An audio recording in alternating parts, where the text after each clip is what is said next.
Bonjour à toutes, bonjour à tous. Nous vous proposons d'écouter dans un instant Yves Le Pestipon, lors d'un classique au détail à la librairie Ombre Blanche, lundi 12 janvier 2026, consacré à Antoinette Deshoulières, femme libre qui écrivit en divers genres et amie de La Fontaine, des frères Corneille, de Pélisson ou encore de Madame de Sévigné.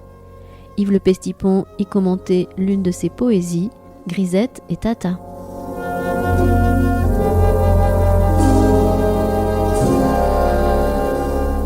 Bonsoir, je suis très heureux de vous voir pour ce nouveau classique au détail. Ces réunions que l'on fait tous les mois, le lundi, à Ombre Blanche, autour d'un texte littéraire ancien, avec cette idée que ça vaut la peine de lire des textes littéraires anciens, français.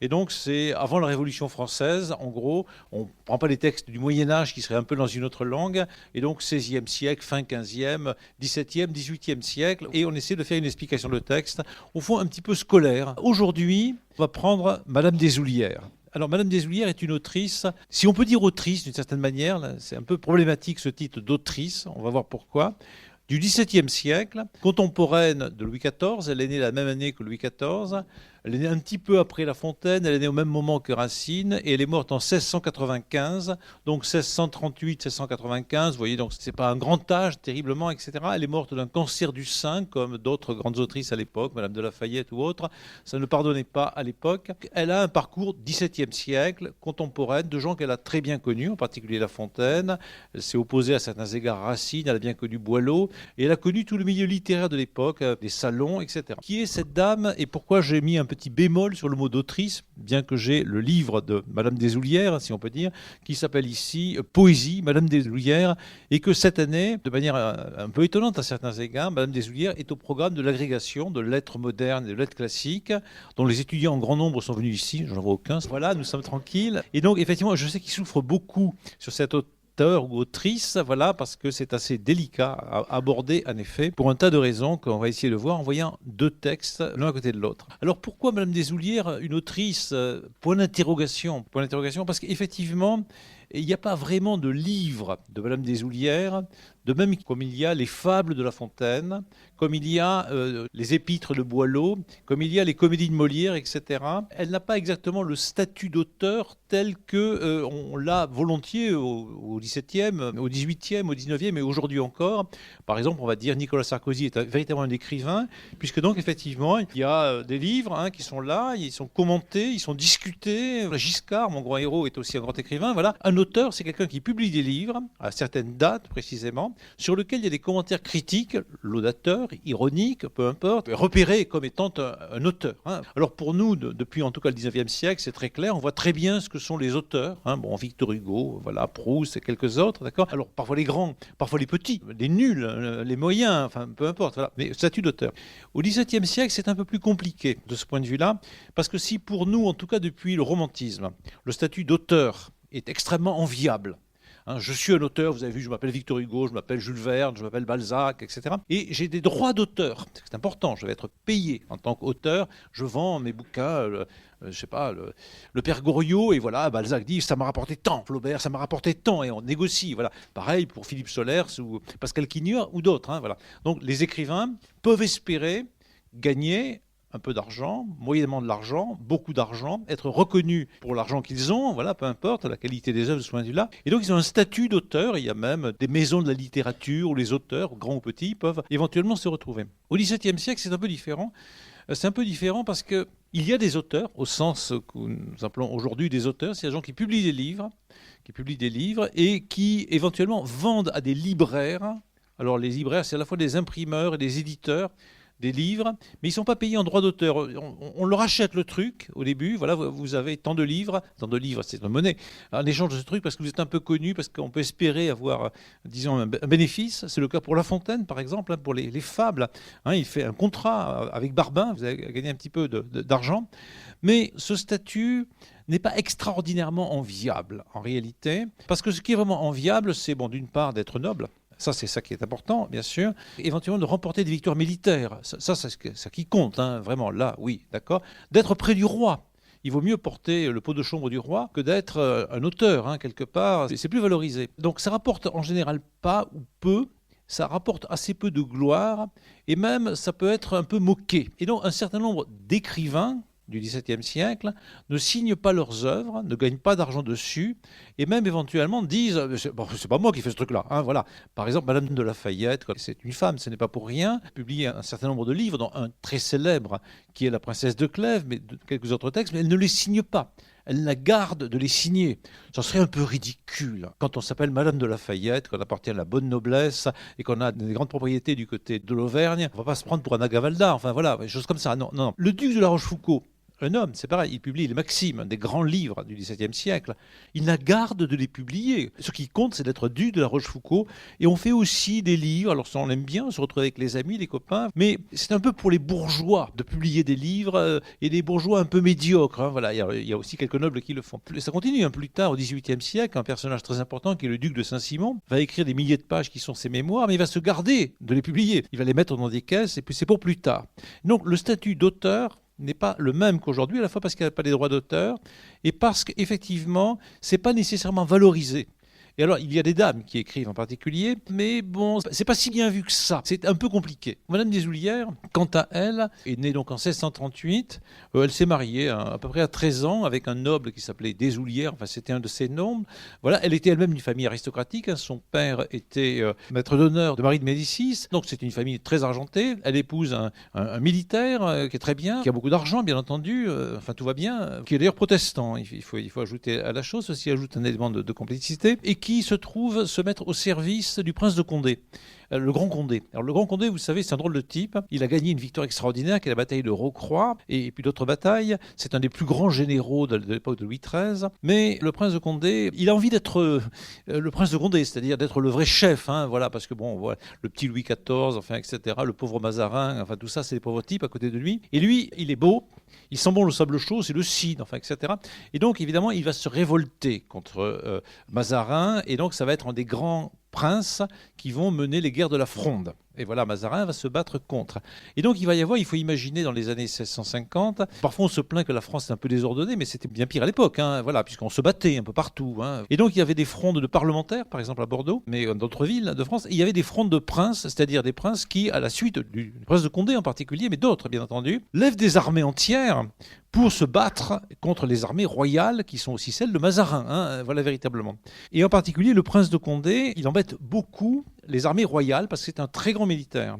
Alors, quand on veut éliminer, disons, le prince de Condé, on veut prendre une ville par la traîtrise, il y a deux solutions. Ou la solution Trump, vous voyez, on envoie les types là, comme ça, paf, un parachutage, mais Louis XIV, jeune, à ce moment-là, n'a pas les armes de Trump. Donc, il y a une deuxième solution, c'est les femmes, les jolies femmes.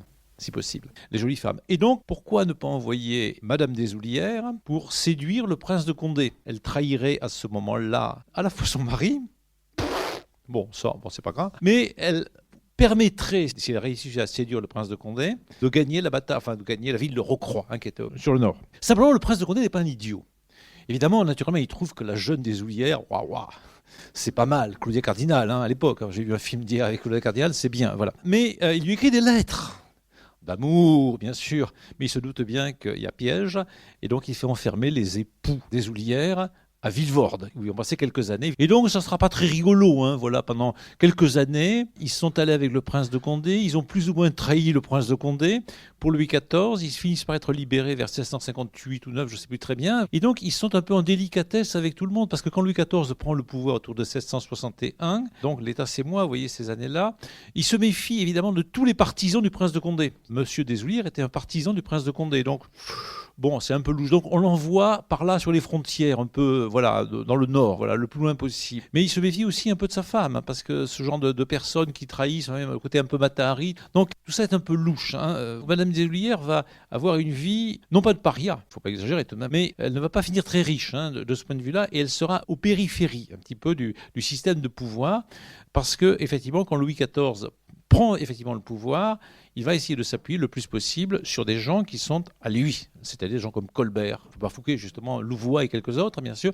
Et par exemple, La Fontaine sera un personnage un peu louche de ce point de vue-là, parce qu'il crapouillait avec Fouquet, enfin des gens comme ça. Alors, Madame Desoulières, en plus, était très bien formée. Elle avait été formée par un type qui s'appelle Déhénaud, qui était un peu son professeur, qui était un épicurien. Alors, par épicurien, je ne veux pas dire quelqu'un qui passait son temps à bouffer, à baiser, etc., au camp naturiste d'Agde, mais quelqu'un qui était dans la philosophie de Lucrèce et de Gassendi, c'est-à-dire quelqu'un qui, certes, était certainement chrétien, c'était d'ailleurs un curé, comme tout le monde à l'époque quand on n'était pas militaire et quand on avait un peu d'instruction, mais c'était quelqu'un qui développait une philosophie très proche de celle qui sera celle de La Fontaine, par exemple. C'est-à-dire, la racine, c'est Lucrèce, le matérialisme antique, auquel on ajoute le christianisme, la charité, un certain nombre d'éléments de ce genre, et donc une certaine liberté dans la pensée.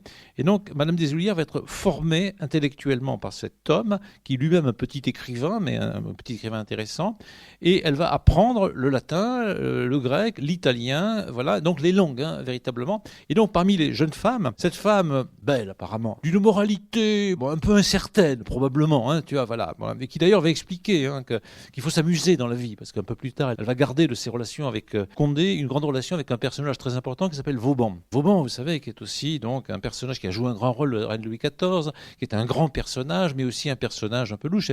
Et Vauban avait une fille. Cette fille avait envie de courir le Guilledoux, quoi, en gros, et un peu plus tard, voilà, dans les années 1680. Et Madame Desoulières écrit à la fille de Vauban et au père aussi en lui disant un poème en vers. Enfin bon, la vie, quoi, la vie. Voilà. Et donc, elle était, le mot libertin, si on l'emploie aujourd'hui, est un mot qui ne va pas, parce qu'on a envie de voir des choses qui ne sont pas le cas. Mais elle était ouverte aux choses du corps, aux choses de l'esprit, à une liberté dans les mœurs qui n'était pas nécessairement celle de Madame Maintenon à la fin de sa carrière. Alors, cette dame-là va faire des textes littéraires, des poèmes, en assez grand nombre. À l'époque, il y a plusieurs modalités de publication. Il y a la publication, on va dire, la plus honorable apparemment, qui est on fait des recueils de poèmes. Par exemple, La Fontaine écrit des fables et il publie un recueil de fables, les fables de La Fontaine, en 1668. Crac, c'est imprimé chez Barbin, un beau papier. Enfin voilà, il y a écrit dessus La Fontaine. Et donc, on a un auteur, on a véritablement un livre. Il y a une autre solution qui consiste à publier sous la forme de recueil où il y a tout un tas d'auteurs dedans. Donc, il y a un tas de gens qui sont dedans, des hommes, parfois des femmes, assez souvent des femmes, qui publient des textes par-ci par-là, et on les rassemble. Alors ça peut être des textes, parfois comme le parnasse satirique, un peu érotique, enfin même très, ça peut être des textes chrétiens, catholiques, poésie chrétienne et diverse, ça peut être des textes protestants aussi, bien sûr, ça peut être des textes galants, toutes sortes de choses, et donc on publie des recueils de textes. Et puis il y a une troisième solution, qui consiste à publier dans la presse. Alors, il y a au XVIIe siècle des journaux qui apparaissent, par exemple, l'un qui s'appelle le Mercure galant de Donat-Visé. Et donc, ces journaux, effectivement, accueillent des nouvelles, voilà, qu'est-ce qui se passe ici ou là, mais aussi des textes littéraires, des poèmes. Alors, Madame Desoulières va commencer par publier, pour ce qu'elle va publier, dans des recueils, dont le Mercure galant va commencer assez tard, c'est-à-dire c'est dans les années 1670, vous voyez, elle est née en 1538, c'est pas une poétesse débutante, c'est pas Arthur Rimbaud du tout. Elle va publier un certain nombre de textes qui vont apparaître ici ou là, dans des recueils un peu partout, sans qu'il y ait vraiment un statut doctorialité très net. C'est-à-dire, Madame Desoulières a publié ce livre qui s'appelle Les Odes, les Poésies, etc., etc. Et ce n'est qu'assez tard, en 1688, que va sortir un livre qui s'appellera quelque chose comme Poésie de Madame Desoulières, un rassemblement de textes antérieurs. Puis un autre livre qui va être aussi nourri du précédent, en 1695, et puis elle va mourir. D'autres textes de Madame Desoulières vont sortir du chapeau des éditeurs, si on peut dire, au XVIIIe siècle. Certains qui sont vraiment d'elle, d'autres, qui sans doute ne sont pas vraiment d'elle, enfin on ne sait pas trop véritablement. Donc le dossier va s'épaissir. Et donc cette dame va avoir une certaine célébrité de son temps, parce que, d'une part elle était belle, parce qu'elle était visiblement très intelligente, parce qu'elle connaissait absolument tout le monde, parce qu'elle avait fréquenté le milieu des salons, le milieu des précieuses, etc., très fortement dans le milieu du XVIIe siècle, parce que, elle était aimable et parce qu'on aimait bien les textes qu'elle publiait, mais elle n'avait pas un statut d'auteur, exactement comme La Fontaine avait un statut d'auteur. Elle a essayé de construire peu à peu visiblement un statut d'auteur, mais ce n'était pas évident. C'était d'autant moins évident qu'elle n'était pas au centre des zones de pouvoir et qu'elle était une femme. Ça joue beaucoup, cette dimension-là. Donc, quelque chose comme ça. Cette autrice-là a été ensuite donc éditée au XVIIIe siècle, et puis, il faut le dire, peu à peu oubliée au XIXe siècle, et pour l'essentiel au XXe siècle, véritablement. Ce n'est pas un de ces auteurs du XVIIe ou du XVIe siècle qu'on étudie dans les écoles. Personne n'a entendu parler de Madame Desoulières en 6e, en 5e, en 4e, en 3e, etc. Quand j'ai fait mes études à l'école normale, non, bien sûr, sûr, personne n'en parlait. Elle n'a jamais été au programme de l'agrégation avant cette année et maintenant. Il n'y a pas une tradition de mémoire de cette œuvre de Madame Deshoulières. On le comprend parce qu'effectivement, c'est une poésie qui, d'une certaine manière, ne ressemble pas du tout à ce qu'on appelle parfois la poésie. Parfois, je lis dans les blogs des poètes les uns et les autres. Un poète, c'est un ange déchu, un ambitieux d'infini, etc. Enfin, Victor Hugo, Rimbaud, Rilke, enfin, des images de ce genre. Avec Madame Deshoulières, on n'est pas là-dedans. Hein. C'est assez clair, on n'est pas là-dedans. On n'est pas dans cette poésie foudroyée, fureur et mystère de René Char, des choses comme ça. On est dans une poésie, il y a un mot qui vient à l'esprit, qui est le mot poésie galante. Alors, par galant, il y a plusieurs sens du mot galant. Si aujourd'hui je suis galant avec madame, bonjour madame, voilà, bon, on sait ce que ça veut dire à peu près. Donc, le monsieur qui va se retirer, inviter la dame au restaurant, etc., être souriant, enfin, etc., etc. On voit à peu près, bon, un homme galant. Et il y a un autre sens ancien qui est un renard galant dans les fables de La Fontaine. C'est un coquin, hein, c'est un voleur, hein, voilà. Chez La Fontaine, ça veut dire en général ça, c'est un vieux sens. Et puis, il y a un autre sens, on va dire un peu intermédiaire entre les deux, qui est une poésie galante, un art galant, les airs de cour galants, la musique galante, etc. C'est une musique, une poésie agréable, douce, aimable, qui peut se recevoir dans les salons, etc., qui est plaisante, qui est un peu distante. Par exemple, on rassemble souvent, en dehors des fables et des contes de La Fontaine, les œuvres galantes de La Fontaine, c'est-à-dire Psyché et Cupidon, des poèmes plus ou moins d'amour ou autres. Et actuellement, cet ensemble de poésie très étranger pour notre sensibilité à nous au XXe siècle, au XXIe siècle maintenant, est étudié par l'université. Par exemple, un grand universitaire originaire de l'Aveyron, de cette Afrique, qui s'appelait Alain Viala, qui est mort il y a 3-4 ans, avait composé un ouvrage qui s'appelait La France galante, à propos du XVIIe siècle, pour dire que cette époque-là n'est pas une France classique. Ce qui compte pour eux, c'est la galanterie. Alors la galanterie, pas au sens de l'escroquerie, pas au sens simplement de dire aux dames, bonjour, vous avez de beaux yeux, etc., aimable, mais cet art qui pour nous est un peu difficile à saisir, parce qu'il est en effet agréable, un peu douceâtre, pas très philosophique. Donc c'est pas les visions de Victor Hugo, c'est pas les fables de La Fontaine, rien du tout. C'est autre chose. Et c'est un immense ensemble de poésie galante dans lequel est Madame Deshoulières. Cette poésie n'a pas enchanté des masses, d'autant plus que la vie de Madame Deshoulières n'est pas une vie qui se prête vraiment au roman. Elle a une vie de dame qui s'est mariée à l'époque, qui a un peu tripatouillé dans les affaires politiques et morales, etc. Mais bon, elle n'a pas été torturée, elle n'a pas fait de la résistance, elle n'a pas été une féministe, il y en a eu à l'époque, extrêmement énergique, etc. Elle n'a pas eu des douleurs particulièrement considérables qu'elle aurait développées, comme par exemple Madame de Sévigné dans ses rapports avec sa fille, des choses comme ça. Et puis, elle n'a pas composé des chefs-d'œuvre qui nous bouleversent encore à travers les siècles, comme par exemple La Princesse de Clèves, et qui, quand on le lit, effectivement, on se dit, voilà, je suis devant une œuvre d'une beauté exceptionnelle, je n'y comprends pas grand-chose tellement c'est beau, et je me dis, comment ça se fait que ça existe? Et ça existe, c'est étrange, comme certains tableaux de Rembrandt ou la musique de Jean-Sébastien Bach, ça existe, et là vraiment. Et là, on est dans des œuvres évidemment, qui ne sont pas du même niveau, si on peut dire. C'est pareil en musique. Quand on écoute la musique de Jean-Sébastien Bach, on se dit c'est grandiose. Quand on écoute la musique de Jean-Marie Leclerc, on se dit c'est joli. Et on peut bien aimer effectivement la musique de Jean-Marie Leclerc, mais c'est pas le même niveau, évidemment, que Bach ou que Beethoven ou tel autre, ou que Wagner ou tel autre. Et là, on est avec quelque chose d'un peu autre. Alors, ça pose d'ailleurs une question, c'est est-ce que ça vaut la peine d'étudier des auteurs qui sont un petit peu secondaires? Est-ce que ça vaut la peine d'étudier uniquement les grands auteurs? Alors, il y a une pratique littéraire et aussi en histoire de l'art, mais aussi en histoire de la musique, qui consiste à dire les seules choses qui sont intéressantes, c'est les grands ou les grandes, hein. Bien entendu, donc Madame de Lafayette, éventuellement Jean-Sébastien Bach, Beethoven, Rembrandt, etc. Bon, un certain nombre de gens comme ça, des gens qui ont été oubliés, mais on découvre que c'est vraiment des grands. Georges de la Tour, hein, on suppose dans des gens comme ça. Et puis après, il y a une autre étude, une autre manière d'aborder l'histoire des arts. Les grands, c'est important. Jean-Sébastien Bach, Michel-Ange, c'est très important. C'est vraiment ceux qui continuent à nous toucher immédiatement. Mais on a tout intérêt à comprendre le réseau dans lequel ils vivaient, à comprendre qu'à l'époque de Molière, il n'y avait pas que le très grand auteur de théâtre Molière, qu'il y avait d'autres auteurs par rapport auxquels il se situait, qui pour nous sont moins intéressants. Mais si je veux comprendre ce que c'est que le théâtre de Molière, j'ai tout intérêt à comprendre ce que sont les gens qui jouent à côté de lui, qui occupent les scènes, et qui ne sont pas si nuls que ça en réalité, mais qui ne sont peut-être pas aussi extraordinaires que Victor Hugo ou que Molière ou tel autre. Et donc Madame Deshoulières appartient à ce monde-là, où on va découvrir un petit peu, disons, ce qui se fait au XVIIe siècle en réalité. Et maintenant, les études littéraires, et en particulier l'agrégation, s'intéressent aussi aux auteurs, on va dire, un peu mineurs. un peu mineurs, ils ne sont pas classés très haut dans la hiérarchie. On a parfois un peu de mal à être ému, bouleversé par ces auteurs. On l'est plus facilement par une fable de La Fontaine ou par une comédie de Molière ou par une tragédie de Racine, évidemment. En plus, pour Madame Desoulières, j'ai dit le nom de Racine, elle a fait un mauvais choix. Vous savez que la pièce de Racine qui s'appelle Phèdre, en 1678, si je ne me trompe pas, a fait un grand débat. Est-ce que Phèdre était une excellente tragédie ? Ou est-ce qu'il ne fallait pas préférer une Phèdre d'un autre personnage qui s'appelait Pradon ? La postérité a dit, il n'y a pas de doute, c'est la Phèdre de Racine, qui est une œuvre géniale, et la Phèdre de Pradon, c'est Pipi Roudoudou. Voilà. Tout le monde est à peu près d'accord là-dessus, et je vous assure, si vous lisez la Phèdre de Pradon, vous aurez le sentiment qu'en effet, bon, il n'y a pas de doute, voilà. Mais Madame Desoulières, à l'époque, la situation n'est pas la même, a pris le parti de Pradon. Elle a considéré que Pradon, contre Racine, qu'elle détestait, qui était d'ailleurs un personnage apparemment absolument détestable, à tout point de vue, mais voilà, elle a pris le parti de Pradon contre Racine. Donc elle a fait le mauvais choix. Et alors ça pesait sur ses épaules dans l'historicité. Voilà une pauvre idiote qui n'a pas su reconnaître le génie de Racine et qui a fait la louange de Pradon, comme vous voyez aujourd'hui, on prendrait un médiocre romancier, on dirait Anna Gavalda, c'est le plus grand auteur du début du XXIe siècle. Bon, oui, bon, d'accord. Non, enfin voilà. Mais il y aura peut-être quelqu'un qui le pense, voilà, pas moi. Voilà, moi je pense que c'est Giscard, voilà, excusez-moi.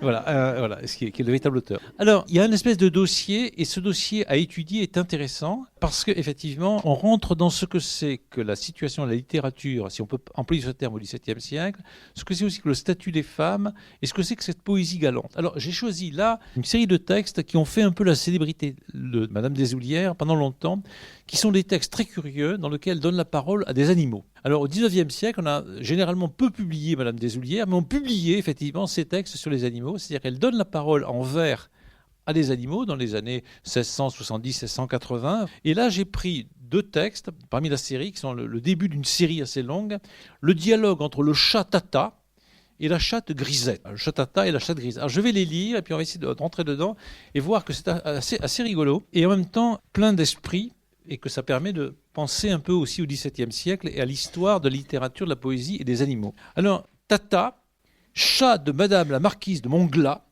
à Grisette, chatte de Madame Desoulières. J'ai reçu votre compliment, vous vous exprimez noblement, et je vois bien dans vos manières que vous méprisez les gouttières. Que je vous trouve d'agrément, jamais chatte ne fut si belle, jamais chatte ne me plut tant, pas même la chatte fidèle que j'aimais uniquement. Quand vous m'offrez votre tendresse, me parlez-vous de bonne foi ? Se peut-il que l'on s'intéresse pour un malheureux comme moi ? Hélas, que n'êtes-vous sincère ? Que vous me verriez amoureux ? Mais je me forme une chimère, puis-je être aimé, puis-je être heureux ? Vous dirai-je ma peine extrême ? Je suis réduit à l'amitié, depuis qu'un jaloux sans pitié m'a surpris aimant ce qu'il aime. Épargnez-moi le récit douloureux de ma honte et de sa vengeance, plaignez mon destin rigoureux. Plaindre les maux d'un malheureux les soulage plus qu'on ne pense. Ainsi je n'ai plus de plaisir, indigne d'être à vous, belle et tendre Grisette. Je sens plus que jamais la perte que j'ai faite en perdant mes désirs, perte d'autant plus déplorable qu'elle est irréparable. Réponse de Grisette à Tata. Comment osez-vous me conter les pertes que vous avez faites ? En amour, c'est mal débuté, et je ne sais que moi qui voulus écouter un pareil conteur de fleurettes. Ah, fille, dirait nonchalamment un tas de chattes précieuses. Fille, mes chères d'un tel amant, car si j'ose, Tata, vous parler librement, chattes aux gers penchées sont les plus amoureuses. Malheur chez elles au matou, aussi disgracié que vous. Pour moi qu'un ressort fit naître tendre et sage, je vous quitte aisément des solides plaisirs. Faisons de notre amour un plus galant usage. Il est un charmant badinage qui ne tarit jamais la source des désirs. Je renonce pour vous à toutes les gouttières, où, soit dit en passant, je n'ai jamais été. Je suis de ces minettes fières qui donnent aux grands airs, aux galantes manières. Hélas, ce fut par là que mon cœur fut tenté, quand j'appris ce qu'avait compté de vos appas, de votre adresse, votre incomparable maîtresse, depuis ce dangereux moment. Prière de vous autant qu'on le peut être, pleine de vous autant qu'on le peut être. Je fis dessein de vous faire connaître, par un doucereux compliment, l'amour que dans mon cœur ce récit a fait naître. Vous m'avez confirmé par d'agréables vers tout ce qu'on m'avait dit de vos talents divers, malgré votre juste tristesse. On y voit, chère Tata, briller un air galant. Les miens répondront mal à leur délicatesse. Écrire n'est pas notre talent. Il est rare, dit-on, parmi les hommes mêmes. Mais de quoi vais-je m'alarmer? Vous y verrez que je vous aime. C'est assez pour qui sait aimer. Que c'est joli, que c'est ridicule, que c'est amusant, que c'est bête, enfin que c'est bien, quoi, voilà. Il faut imaginer que Madame Desoullières, elle a écrit un certain nombre. Il y a un cochon aussi qui intervient dans sa jeunesse, un peu. Il y a un chien, bien sûr. Enfin, il y a tout un tas d'animaux qui interviennent. Et donc, on a là, disons, une sorte de sous-genre littéraire qui est la parole poétique donnée aux animaux, et qui sont des animaux proches des hommes. Chat, chien, chatte, cochon, choses de ce genre. On voit bien que ça a quelque chose à voir avec La Fontaine. Et que, comment ? Oui, ah oui, c'est ça, oui. Le chien s'appelle le cochon. Excusez-moi, oui, voilà. C'est le chien qui s'appelle le cochon, voilà. Excusez-moi, vous avez raison. Et il n'y a pas de cochon, hein. En fait, c'est le chien qui s'appelle le cochon, voilà. Et donc, effectivement, on est assez proche de La Fontaine. On entend bien, simplement, qu'il y a quelques vers là-dedans qui pourraient être plus ou moins des vers de La Fontaine. Par un ce doucereux compliment, des choses comme ça. Ça évoque... Alors, La Fontaine et Madame Desoullières se connaissaient très bien. Ils ont même échangé 2 ballades sur le thème de l'amour. Madame Desoullières évoquant le fait que l'amour autrefois n'est plus ce qu'il est maintenant, en réalité, voilà. Et La Fontaine répondant que bon, non, enfin, il y a des possibilités encore. Et donc, ils se connaissent fort bien, et l'un comme l'autre donnent la parole à des animaux. La Fontaine, dans des fables où les animaux parlent, hein, voilà, je fis parler le loup et répondre l'agneau, qui ne prendrait ceci pour un enchantement. Enfin voilà, donc il y a des animaux qui parlent, mais ils parlent à l'intérieur d'un récit, hein, en général, même s'il y a du théâtre dedans, le corbeau parle au renard, etc. Mais c'est à l'intérieur d'un récit. Madame Desoullières, c'est directement des dialogues, hein, des lettres écrites par un chien ou un chat ou une chatte, etc., l'un et l'autre. Et donc ceci se répond dedans.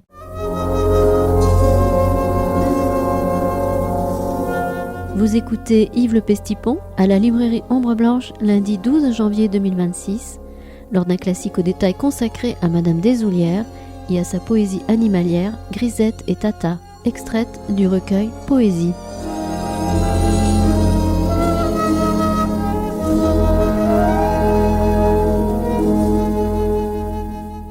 Alors cette idée de donner la parole aux animaux, qui est un peu surprenante, hein. En poésie c'est un peu étrange, parce que on donne la parole à quelque chose qui n'est pas humain, mais qui n'est pas non plus divin.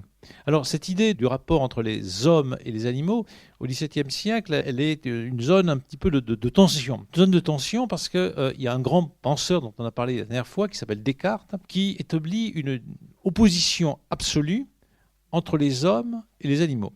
Du côté des hommes est la pensée, l'âme, vraiment le sentiment, et les animaux, eux, ne sont que des machines, thèse des animaux-machines, à laquelle La Fontaine s'oppose, par exemple dans le discours Les discours à l'âme de la Sablière, dans lesquels il va expliquer que les animaux ont une sensibilité et donc une sorte d'âme composée d'atomes quintessents, etc. Voilà. Et donc il y a une pensée animale, si on peut dire quelque chose de ce genre, idée elle-même très ancienne.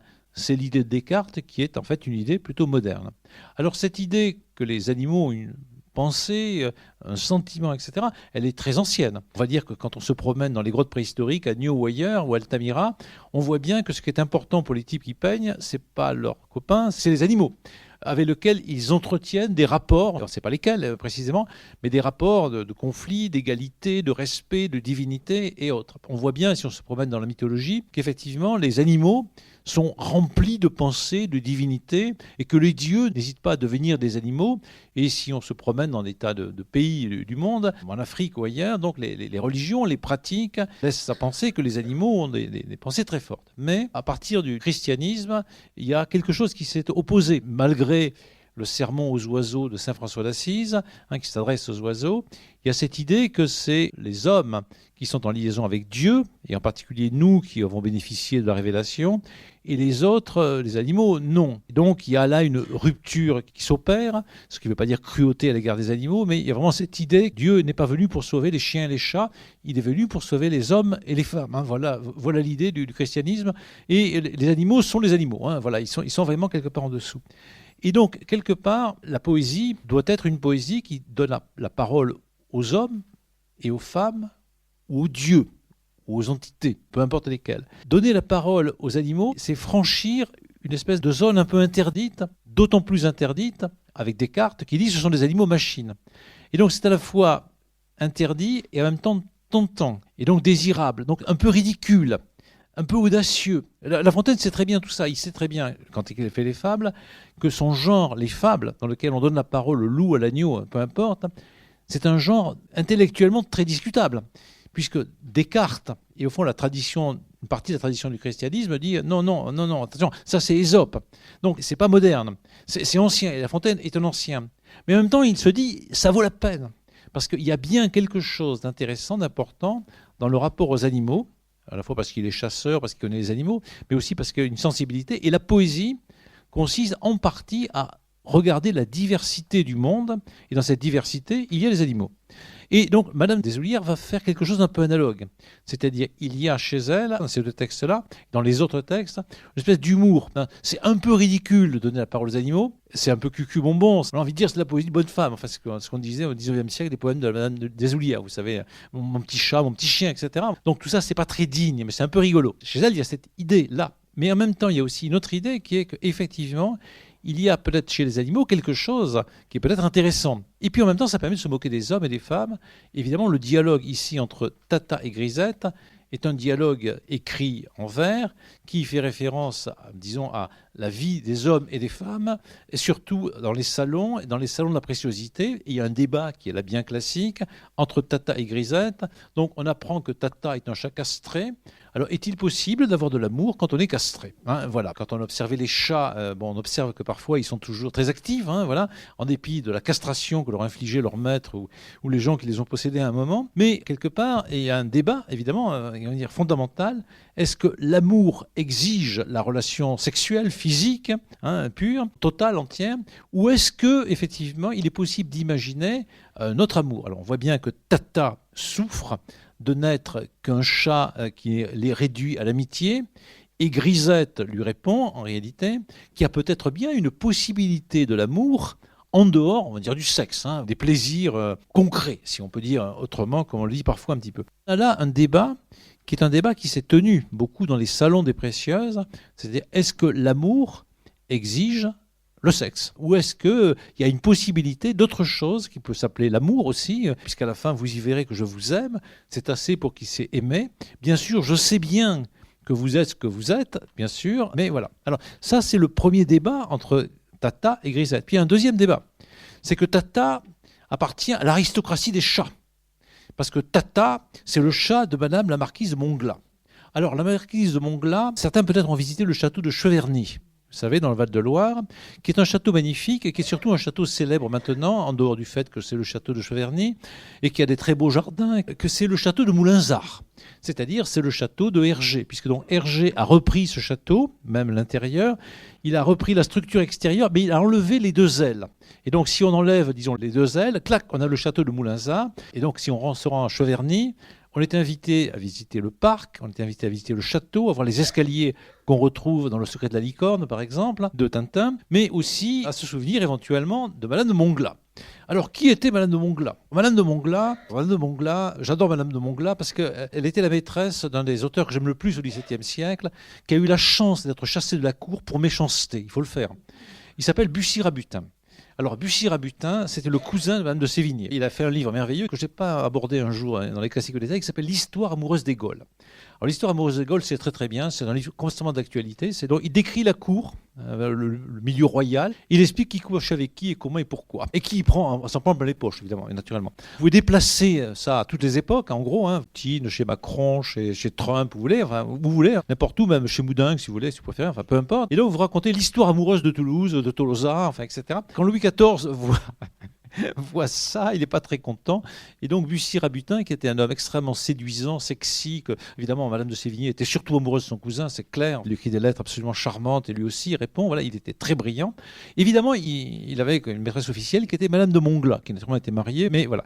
Et donc Madame de Montglat était la fille de la châtelaine précédente de Cheverny. C'est une précieuse, mais précieux n'est pas un mot ridicule. C'était une dame qui était extrêmement savante, subtile, etc.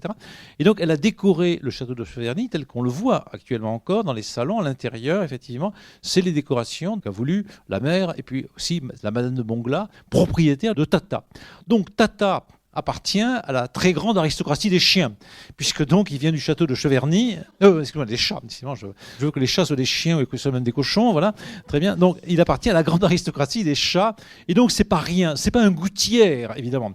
Les gouttières, bon, voilà, à Revel, là où j'habite, je suis envahi par les gouttières qui circulent, voilà, castrées ou pas, mais donc les gouttières, c'est la catégorie basse. Et donc Tata, un nom un peu ridicule, puisque Tata, c'est un truc qui permet de tenir par derrière un peu les enfants. Et donc c'est un nom, disons, humain, un tata, voilà. Et puis, au XVIIe siècle, déjà, que vous trouvez dans Furetière, un tata, c'est un gamin, un petit gamin un peu nul, hein, enfin voilà, tout simplement, un bébé, hein, enfin plutôt un gamin, tout petit, voilà. Donc c'est un nom humain un peu ridicule, rien à voir avec les tantes, enfin le sens moderne des homos, des trucs comme ça. Non, c'est pas le cas, hein, voilà. Grisette, c'est un peu pareil, c'est aussi un nom humain, hein. Donc une grisette, c'est une femme qui porte un vêtement de peu de valeur, en griseille, et donc c'est pas une belle jupe, c'est pas un truc en taffetas ou n'importe. Donc c'est une femme de faible niveau, de faible qualité. Et au XVIIIe siècle déjà, mais surtout au XIXe siècle, les grisettes, c'est plus ou moins les prostituées, hein, des filles faciles, hein, voilà. Et donc chez Proust, chez Balzac, il est question de grisettes un peu partout, c'est-à-dire des filles qu'on ramasse assez facilement pour quelques francs ou quelques pièces de monnaie et qui sont jeunes et jolies et qui n'ont pas beaucoup de vertu. Mais donc au XVIIe siècle, c'est simplement donc un peu ça, mais c'est surtout on est en bas de l'échelle sociale. Et donc entre Tata et Grisette, il y a une différence de classe, pour parler comme les marxistes modernes. Donc il y a à la fois une différence de puissance sexuelle, puisque Grisette apparemment est équipée, mais pas Tata. Et puis il y a une différence de classe entre eux deux. Donc Tata, c'est le upper class, et puis Grisette, c'est en bas. Mais tous les deux échangent dans la langue française, dans une langue qui est la littérature, la poésie, et ils écrivent très bien, tout en disant qu'ils écrivent mal, bien entendu. Grisette dit à un moment que les chats avec un certain humour, alors qu'elle vient de faire un très joli poème, et bien sûr, ils écrivent pas très bien. Écrire bien n'est pas notre talent. Bon, les chats, peut-être, ils ont d'autres talents que celui d'écrire, hein, véritablement. Mais oui, il y a peut-être d'autres gens qui n'ont pas un grand talent d'écrire, qui prétendent écrire, hein, voilà. Et donc, au XVIIe siècle, comme aujourd'hui, il y a de mauvais écrivains plein les rues, voilà. Et donc, là, effectivement, il y a une sorte de jeu très fort entre donc, disons, la puissance sexuelle et l'impuissance sexuelle, la richesse, la fortune, enfin l'aristocratie et cela. Et évidemment, la question de l'amour se pose sur les deux sens.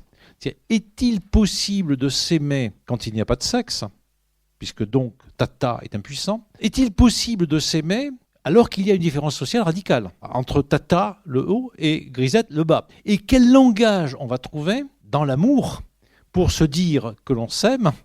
Et ce langage pour l'amour, c'est la poésie. Et la poésie, c'est toujours légèrement ridicule au XVIIe siècle. C'est pas Rimbaud, hein, on ne pense pas ça. Mais c'est en même temps extrêmement délicieux. C'est plaisant, ça instruit et ça plaît surtout. Voilà. Alors, c'est très très éloigné de notre conception de la poésie, parce que bien sûr, on voit bien que c'est pas du Victor Hugo, c'est pas du Baudelaire, hein, c'est pas du tout ce genre de poésie qui est là derrière. Il faut absolument s'arracher ce genre de poésie. C'est même pas du Ronsard ou du Dubélé. C'est autre chose. C'est une poésie aimable. C'est une poésie de civilisation.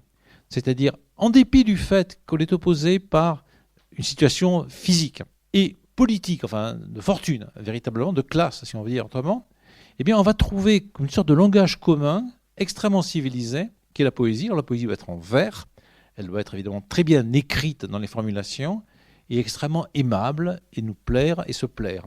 Et donc le lecteur va être invité à la fois à réfléchir dans un tel texte comme ça, réfléchir, il y a deux thèmes lourds. Hein. Est-ce que l'amour est possible sans le sexe, hein? Voilà, c'est un thème lourd. Hein. Et puis, est-ce que l'amour est possible entre des gens qui ne sont pas de la même classe sociale? C'est un deuxième thème lourd, et on voit qu'il est toujours un thème lourd. Mais tout ça en riant un peu, en souriant, c'est la situation des fables de La Fontaine. La cigale et la fourmi, c'est des thèmes très lourds. Il y a une cigale qui n'a rien à bouffer, voilà, et puis c'est l'hiver, et puis voilà, elle fait la manche, enfin, voilà, et l'autre lui dit non, tu n'auras pas, tu es une pauvre, on s'en fiche, voilà. C'est terrible comme texte. Et puis maintenant, c'est rigolo. La cigale ayant chanté tout l'été, coup à coup, tout l'été, voilà. Bon. Donc c'est plaisant, tout en étant plein de densité. Mais on peut comprendre qu'un Paul Éluard, au XXe siècle, ait trouvé que La Fontaine n'est pas un poète.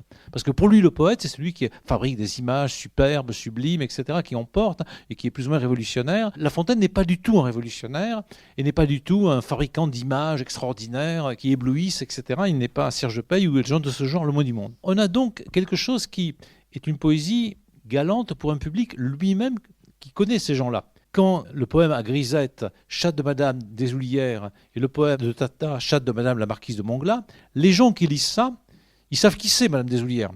Ils savent qui c'est Madame de Montglat, bien entendu. Et donc, ils savent très bien ce que c'est que Tata. C'est pas qu'ils aient vu nécessairement le chat, précisément, mais ils savent très bien de quel monde c'est. On est au château de Cheverny, la bonne aristocratie, la mondanité et tout ça.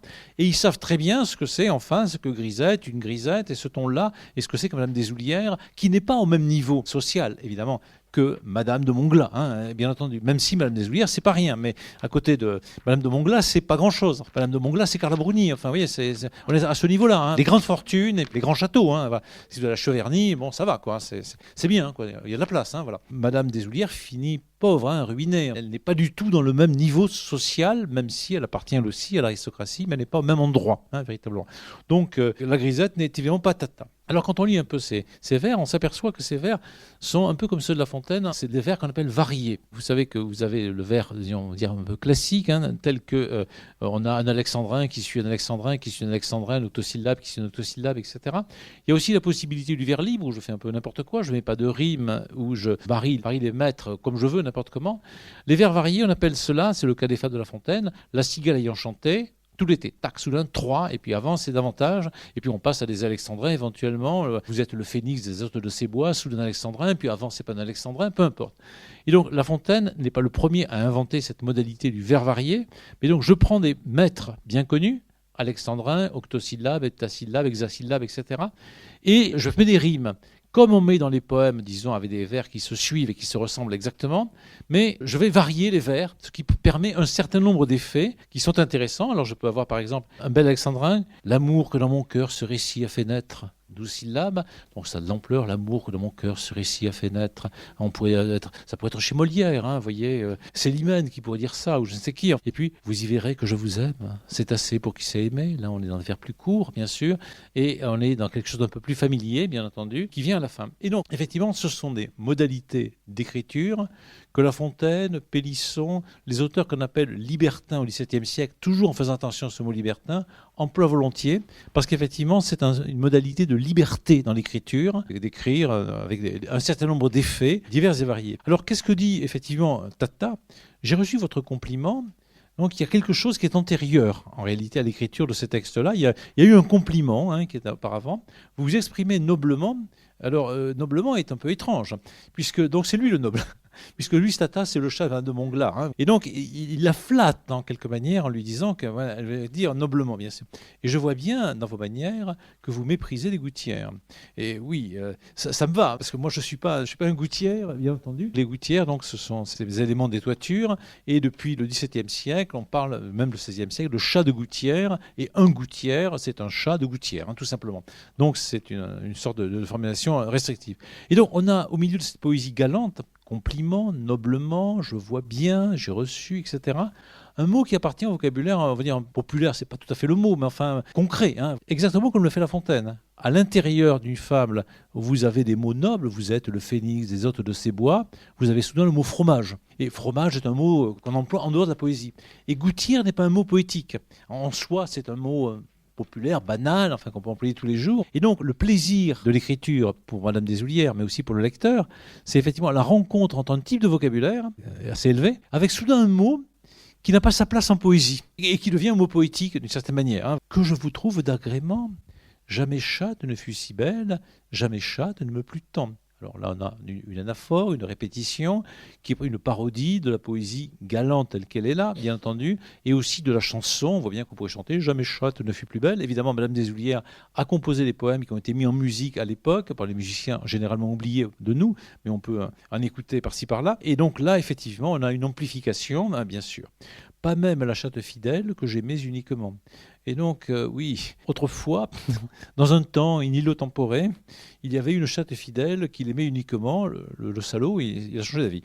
Voilà, bon, mais il l'avoue, c'est pas grave, c'est pas grave. Quand vous m'offrez votre tendresse, me parlez-vous de bonne foi, se peut-il qu'on s'intéresse pour un malheureux comme moi ? Donc, mystère.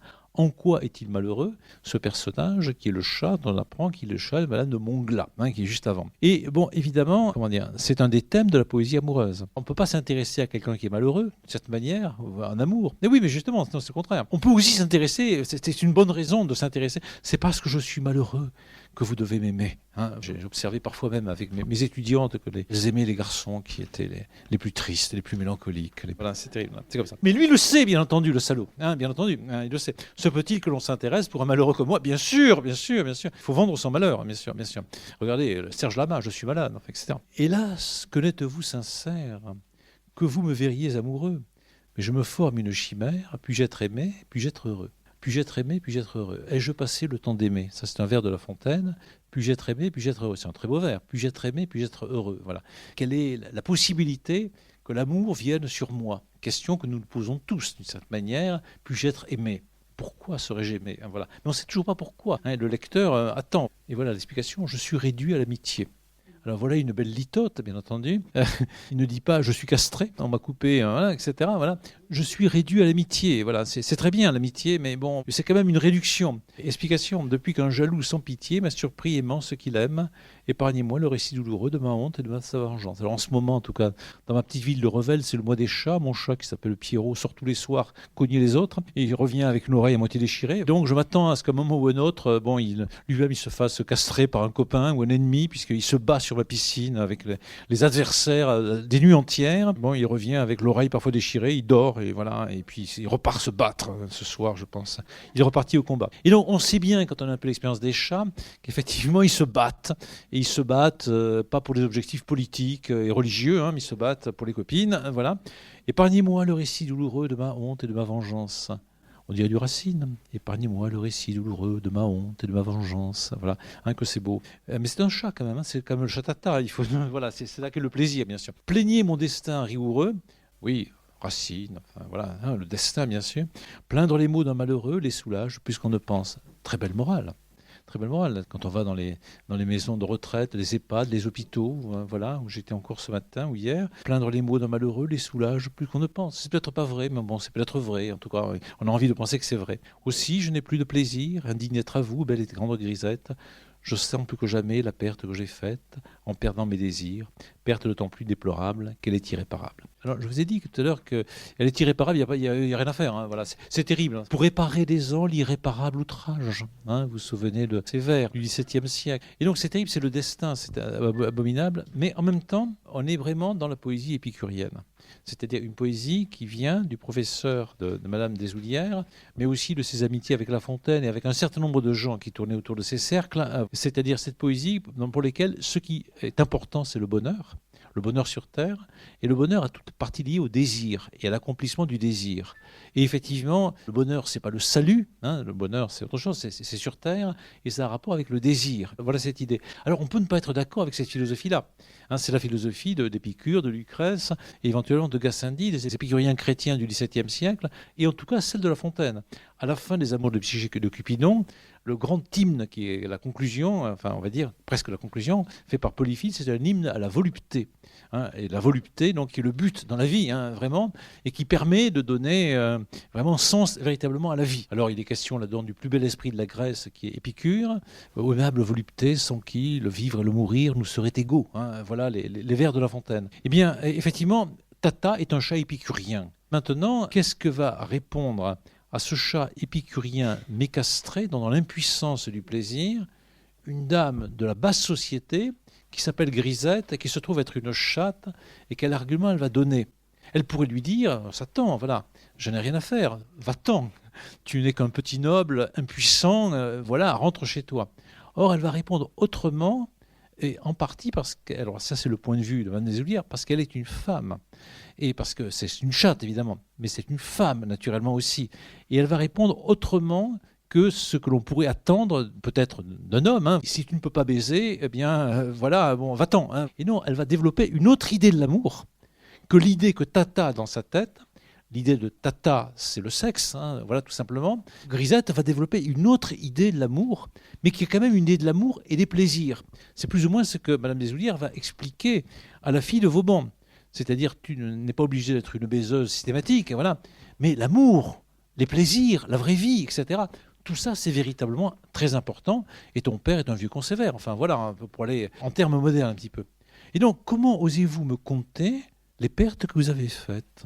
Alors ça commence mal, voilà. Ça commence vraiment très mal, ça commence très mal. À l'amour, c'est mal débuté. Ah oui, si je commence par expliquer que je peux rien faire, dans les bars, dans les boîtes de nuit, etc., c'est mal parti. Et je ne sais que moi qui voulais écouter. Chance, il y en a une, et une seule, qui écoute ce discours-là. Il est tombé sur elle. C'est Grisette, c'est Grisette. Il est tombé sur celle qui peut écouter. Un pareil coureur de fleurettes a fi dirait nonchalamment un tas de chastes précieuses. Les copines, les précieuses, vous comprenez. Bon, fi, un type qui ne peut rien faire, fi. Car si j'ose, Tata, vous parler librement, chatte aux airs penchés, c'est-à-dire un peu mélancolique et se prenant, sont les plus amoureuses. C'est-à-dire qu'elles voudraient vraiment du matériel, voilà, tout simplement. Mais non. Malheur chez elle, au matou, aussi disgracié que vous. Alors ça, oui, je me souviens du temps où j'étais au lycée, où on n'était pas des grands entrepreneurs de séduction féminine, avec mes copains plus ou moins poètes, on écrivait des poèmes aux jeunes filles de la classe, qui préféraient nettement les types qui avaient des motos ou des mobylettes, voilà, et puis évidemment des sexes efficaces, apparemment, voilà, ce qui n'est pas notre cas, voilà. Nous on a des vélos et des poèmes, et on a donné des poèmes aux filles de la classe, et malheureusement, on échouait lamentablement, mais lamentablement. Donc malheur chez elles, au matou, qui n'ont pas de moto, ou aussi disgraciés que vous. Disgracié, il faut bien mettre la diérèse. Voilà.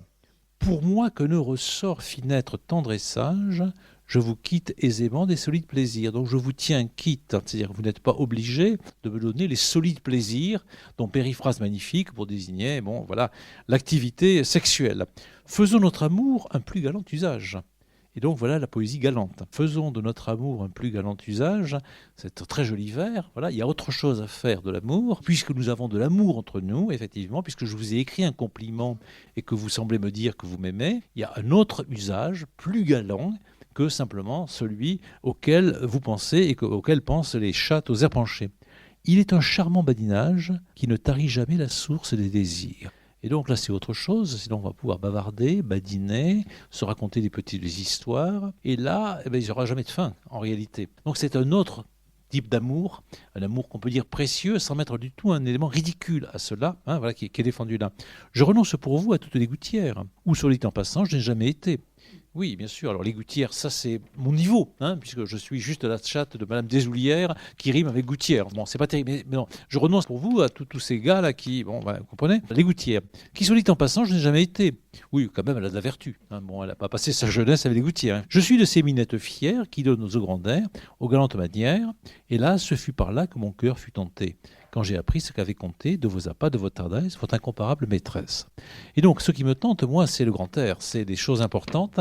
Et votre incomparable maîtresse, c'est-à-dire Madame de Montglat, évidemment, oui, elle est incomparable parce qu'elle a un château, parce qu'elle est très noble, parce qu'elle est très élégante, parce qu'elle est très précieuse, en fait, ce que vous voulez dans ce genre. Et donc, si elle dit du bien de vous, alors là, ça veut dire que vous avez véritablement de la valeur. Eh bien, l'amour que dans mon cœur ce récit a fait naître, vous m'avez confirmé par d'agréables vers. Alors, il y a plusieurs idées. Il y a une idée, on va dire, que Proust va développer. C'est que l'amour n'est pas simplement du regard qui est là, du premier contact, mais il y a un récit avant. J'avais un ami normalien qui me disait que les femmes, c'est comme les paysages. On ne les aime qu'après en avoir longtemps rêvé. Bon, c'est peut-être vrai, c'est peut-être faux. Enfin, je pense que c'est plutôt vrai. Mais donc, effectivement, cette idée il faut qu'il y ait des récits, il faut qu'il y ait des images. C'est ainsi que Swann tombe amoureux d'Odette de Crécy, parce que ça passe par des tableaux, ça passe par une gravure d'un tableau de Botticelli qui est au Vatican, et donc par quelque chose qui vient de l'extérieur. Et donc, la médiation qui crée l'amour de Grisette pour Tata, c'est le récit qu'a fait Madame Montglat, c'est-à-dire, ces récits-là font qu'il y a quelque chose qui lui plaît, c'est pas simplement mondain, il y a une sorte de profondeur là-dedans. Et puis, lui, il a écrit, effectivement, vous m'avez confirmé par d'agréables vers tout ce qu'on m'avait dit de vos talents divers. Les vers qu'il a écrits, elle est sensible à la poésie, naturellement, contrairement aux petites copines qu'on avait au lycée Raymond-Nave. Et puis aussi, les talents divers. Il n'y a pas qu'un seul talent dans la vie qui serait le sexe, on va dire. Il y a des talents divers. Et cette idée de diversité, vous savez que la formule de La Fontaine, c'est diversité, c'est ma devise. C'est-à-dire, il y a beaucoup d'autres choses dans la vie d'un homme, enfin d'un chat, de Tata en particulier, que le sexe. Et donc, il a des talents divers, il sait écrire, voilà, c'est intéressant. Malgré votre juste tristesse, on y voit, cher Tata, briller un air galant. Alors ça c'est très drôle, on y voit cher Tata, briller un air galant. Alors Tata qui n'est pas un mot très galant, puis briller un air galant, bien sûr, voilà. Les miens répondront mal à leur délicatesse, écrire bien n'est pas leur talent, quelle modestie, elle-même n'écrit pas bien, voilà, elle l'avoue, elle prétend l'avouer, mais non, bien sûr. Il est rare, dit-on, parmi les hommes même, bien sûr, mais de quoi vais-je m'alarmer, vous y verrez que je vous aime, c'est assez pour qu'il s'est aimé. Et donc, effectivement, je mets la bille entre vos mains. C'est vous, si vous savez aimer, qui serez content du fait d'apprendre cet aveu extraordinaire que je vous aime. Et ça, c'est vraiment au cœur de la princesse de Clèves ou d'ailleurs. Le grand enjeu, c'est de faire avouer à la dame ou au monsieur qui vous aime, vraiment. Parce qu'évidemment, on est carapassonné, enfin, on va éviter de le dire le plus possible. C'est aussi dans les liaisons dangereuses. Et bien sûr, quand Valmont se sent obligé de reconnaître qu'il aime Madame de Tourvel, il est perdu. Enfin, voilà, c'est terrible. Coucher avec, tout ça, tant mieux, c'est facile. Mais avouer que l'on aime, il y a quelque chose là qui est très troublant. Et donc, c'est assez pour qui s'est aimé. Et là, on a des vers qui sont très lafontainiens. Amant, heureux amant, voulez-vous voyager, que ce soit aux rives prochaines, ou ai-je passé le temps d'aimer, enfin, les deux pigeons. Et donc, on est dans quelque chose qui est une très belle poésie, à mon sens, qui est une poésie très drôle, comique, véritablement. Une poésie féminine, mais dans le meilleur sens du terme. C'est pas parce que c'est une femme ou n'importe. C'est vraiment quelque chose de profond qui est dedans et qui invente une voie de l'amour qui n'est certainement pas celle du romantisme, qui n'est pas celle non plus à l'époque de la sexualité lourde qu'il y a dans le Parnasse satirique. Enfin, il y a beaucoup de textes de cul, on va dire, au XVIIe siècle, au XVIe siècle. Ça, c'est bien connu.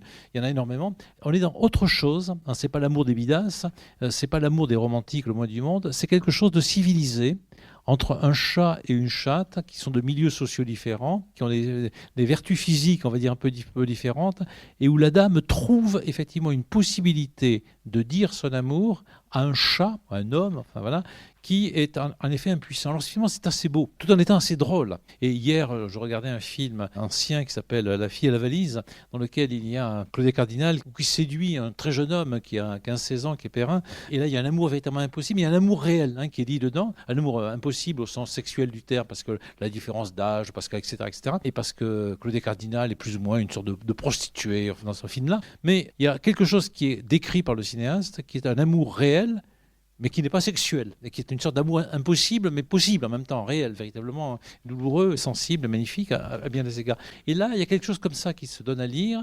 Donc on est très loin de la poésie de type les contes de La Fontaine, où là, c'est question de sexe, véritablement. On est dans un autre espace, qui est un espace du sentiment, et qui procède vraiment des salons précieux du milieu du XVIIe siècle, et que Madame de Deshoulières traite avec ironie, humour, tendresse, attention, en donnant la parole à des animaux, ce qui est aussi une protestation contre Descartes. Dans le XVIIe siècle, c'est aussi un texte à dimension philosophique. On va dire, ce n'est peut-être pas le plus grand texte du XVIIe siècle, c'est pas Descartes, c'est pas le Cid, certainement, mais c'est véritablement très intéressant, et ça permet aussi d'entendre ce qu'on pouvait aimer au XVIIe siècle dans la gens cultivés. Ces textes étaient circulés, étaient très connus, amusaient les gens, ça avait du succès.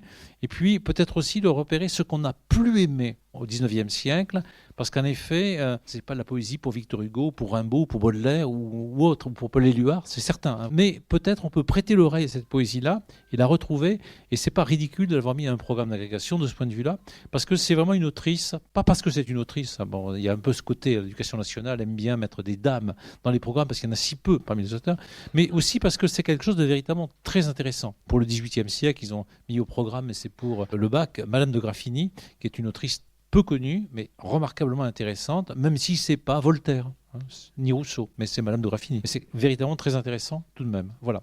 Merci. Et donc, bon, mois prochain, voilà.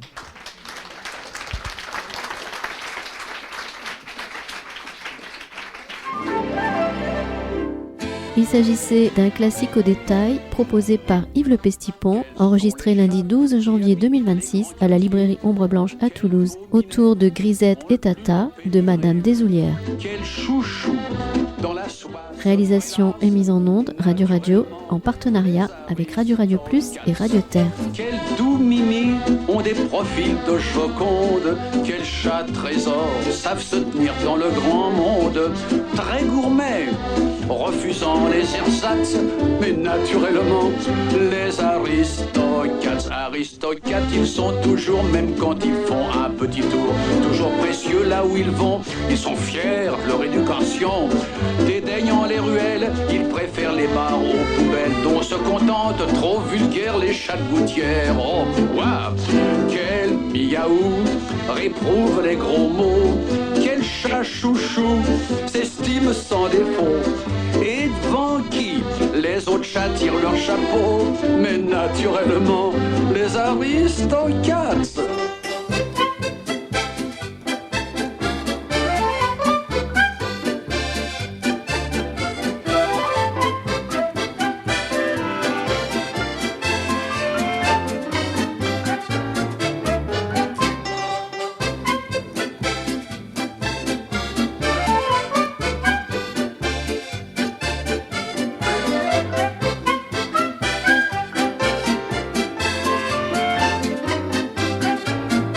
oh.